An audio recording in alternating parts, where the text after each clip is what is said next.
ప్రతి ఒక్కరిని ఏమంటారు? సెల్ఫ్ ఎంప్లాయీస్ అంటారు. నెక్స్ట్ రైట్ సైడ్ మీరు చూసుకున్నట్లయితే బి అంటే బిజినెస్ ఓనర్స్, ఐ అంటే ఇన్వెస్టర్స్. ఇందులో మీరు చూసుకున్నట్లయితే 100కి 95% ఆఫ్ పీపుల్ ఈ భూమి మీద ఈ అండ్ ఎస్లో ఉంటారు, లెఫ్ట్ సైడ్ క్వాడ్రెంట్లో ఉంటారు. మిగతా 5% ఆఫ్ పీపుల్ దేంట్లో ఉంటారు? బి అండ్ ఐలో ఉంటారు.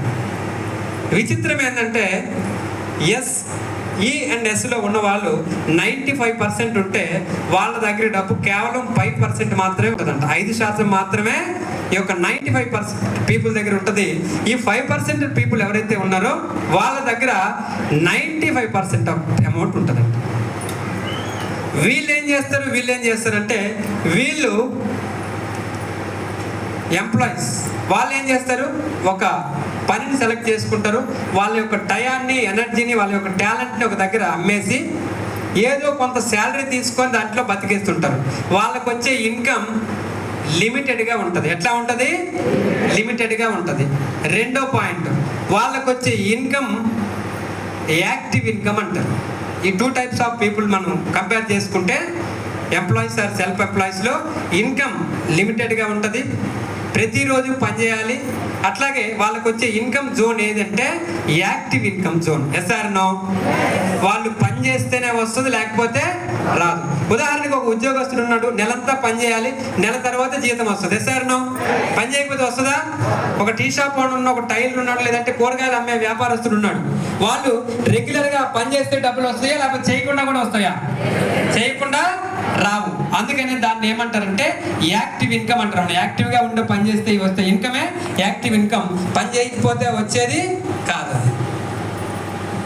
నెక్స్ట్ సెకండ్ రైట్ సైడ్ క్వాడ్రంట్లో మనం చూసుకున్నట్లయితే బి అంటే బిజినెస్ ఓనర్స్ అండ్ ఇన్వెస్టర్స్.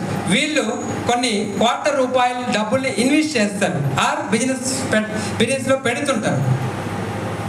వాళ్ళకు వచ్చే ఇన్కమ్ లిమిటెడా అన్లిమిటెడా? అన్లిమిటెడ్. వాళ్ళు డబ్బు కోసం పనిచేయరు, డబ్బే వాళ్ళ కోసం పనిచేస్తుంది. Yes or no? అర్థమైందండి?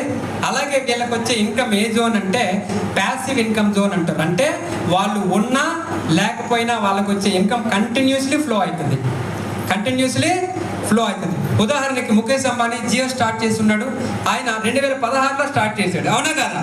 ఆయన స్టార్ట్ చేసినప్పుడు ఫ్రీ అనే కాన్సెప్ట్తో మొదలు పెట్టాడు. ఈరోజు చూసుకున్నట్లయితే ఇండియాలో ఆల్మోస్ట్ 50% ఆఫ్ పీపుల్ జియోను వాడుతారు. Yes or no? ఆయన పోయాడు, జియో వాడతామా వాడమా? ఆ డబ్బులు ఎవరికి వెళ్తాయి? వాళ్ళ ఫ్యామిలీ, వాళ్ళు ఎవరు లేరు అంటే వాళ్ళ అబ్బాయికి వెళ్తాయి. నెక్స్ట్ వాళ్ళ అబ్బాయి కూడా పోయాడు, ఇంకా మనం యూజ్ చేస్తామా ఇచ్చేయమా? నెక్స్ట్ మనం యూజ్ చేసినప్పుడల్లా వాళ్ళ డబ్బులు ఎవరికి వెళ్తాయి? వెళ్తుంటాయి.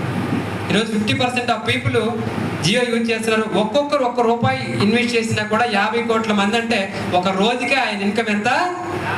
50 కోట్ల రూపాయలు ఆయన ఎర్న్ చేస్తున్నాడు. ఎందుకు? ఇన్వెస్టర్ కాబట్టి, నెట్వర్క్ బిల్డ్ చేసుకున్నాడు కాబట్టి. Yes or no? ఇప్పుడు మనం ఈ క్యాడర్లో ఉంటే బాగుంటుందా, ఆ క్యాడర్లో ఉంటే బాగుంటుందా? లెఫ్టా రైటా? Right side. మరి రైట్ సైడ్ మనం వెళ్ళాలంటే మన దగ్గర డబ్బులు ఉన్నాయండి? ఎవరి దగ్గర డబ్బులు లేవు. ఎందుకంటే బయట మీరు వ్యాపారాలు చూడండి, 100లో సంపాదించాలంటే పెట్టుబడి వేలల్లో పెట్టాలి, వేలల్లో సంపాదించాలంటే లక్షల్లో పెట్టాలి, లక్షల్లో సంపాదించాలంటే కోట్లలో ఇన్వెస్ట్ చేయాలి. బట్ గ్యారంటీ ఉందా అండి? లేదు. ఈ మధ్య కాలంలో బాగా పాపులర్ అవుతున్నటువంటి కొన్ని రకాల ప్లాట్ఫామ్స్ మీరు గమనించండి. దానికన్నా ముందు పాయింట్, మనం ఒక ordinary people and middle class పీపుల్గా ఉన్న మనం ఆ యొక్క ఫేమస్ కేటగిరీలోకి వెళ్ళాలంటే ఒక పర్సన్ రాబర్ట్ కియోసాకి ఆయన ఒక 2 రకాల బుక్కులు రాసి ఉన్నాడు.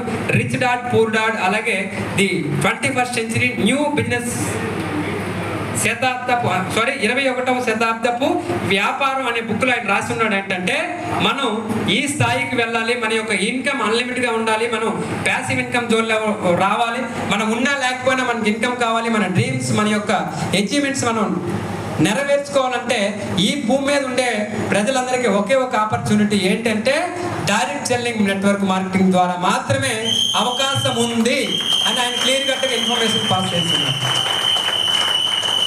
డైరెక్ట్ సెల్లింగ్ నెట్వర్క్ మార్కెటింగ్ విధానం.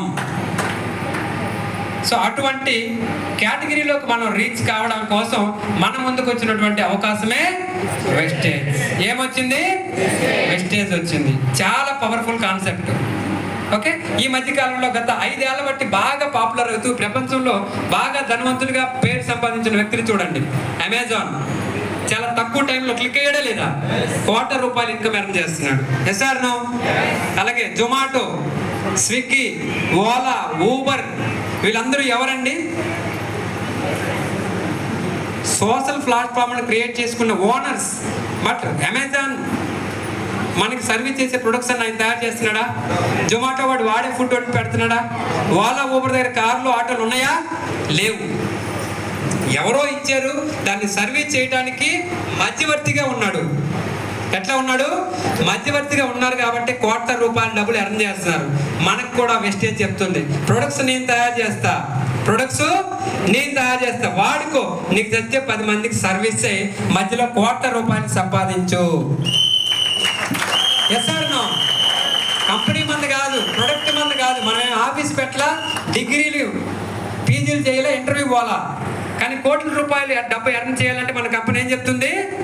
జస్ట్ నువ్వు వాడుకో, నువ్వు వాడుకున్న విషయం నీకు నచ్చితే, నువ్వు సాటిస్ఫై అయితే నలుగురికి చెప్పమంట. Yes or no? సో ఈ మధ్యకాలంలో బాగా పాపులర్ అయినటువంటి ఈ సోషల్ ప్లాట్ఫామ్స్ మీరు గమనించండి.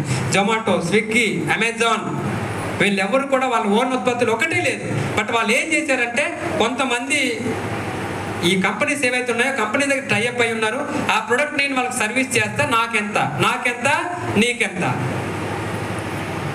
కాబట్టి ఈరోజు ఎప్పటి నుంచో ఉన్నటువంటి మైక్రోసాఫ్ట్ కావచ్చు, గూగుల్ కావచ్చు, వాళ్ళకన్నా వీళ్ళు చాలా ఫాస్ట్గా రిచ్ అయి ఉన్నారు. Yes or no? సో మనం కూడా ఫాస్ట్గా రిచ్ అవ్వాలంటే